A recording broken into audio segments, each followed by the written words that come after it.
को न्याय दिलाने के लिए आप बैरिकेडिंग पर चढ़ी, काफी भावुक नजर आ रही थी, क्या हुआ था?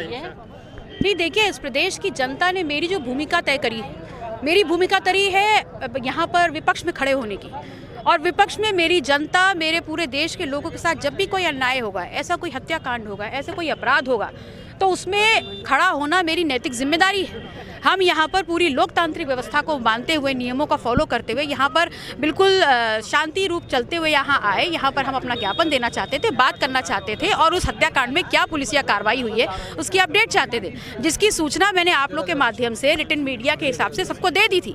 उसके बाद भी यहाँ पहुँचने पर हमें बताया जा रहा है कि एडीएम नहीं है, डीएम नहीं है, सीपी नहीं है, वहाँ है, यहाँ है। तो आप क्या चाह रहे हैं? पुलिस का जो रवैया इस पूरे हत्याकांड में रहा है वो लीपापोती का रहा है, और जितना उतावलापन पुलिस और प्रशासन का इस पूरे हत्याकांड में लीपापोती का रहा है, अगर उतनी सजगता से वो यहाँ पर काम कर लेते तो अब तक हेमंत पटेल और उसके परिवार को न्याय मिल गया होता। क्या कोई बदतमीजी हुई थी क्या आपसे? देखिए, हम यहाँ पर 1.5 घंटा बैठे आराम से। हमको बोला गया कि अभी आपने जो बात की हम उस पर आपको बता रहे हैं अपडेट। स्वयं एडीएम ने मुझसे बात की, तो हमने कहा ठीक है, हम शांतिपूर्ण तरीके से यहाँ इंतजार करते हैं।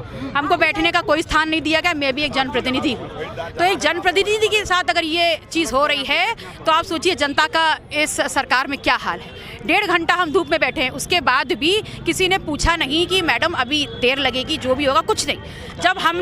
जब हमने आगे मूव करना शुरू करा तो बैरिकेडिंग हमको पकड़ा दी गई। तो मैंने कहा अभी मैं शांति से ही जाऊंगी। तो आपने हमारे साथ जो महिला, हमारे जितने कार्यकर्ता थे, उनको धकेल के पीछे गिरा दिया और बोले कि उधर से फेंकेंगे तो उधर जाके गिरोगी। और जब मैं आगे बढ़ रही थी तो पुलिस के एक कर्मचारी ने मुझे गाली दे करके बात करी। तो मैंने ये बोला अब तो मुझे कार्रवाई चाहिए उस पुलिस के व्यक्ति के लिए जिसने मुझे अब्यूज़ किया है। तो आप एक जनप्रतिनिधि को, उसके आला अफसरों के सामने जनप्रतिनिधि को अब्यूज़ कर देगा और आप कह रहे हैं कि हमने सुना नहीं।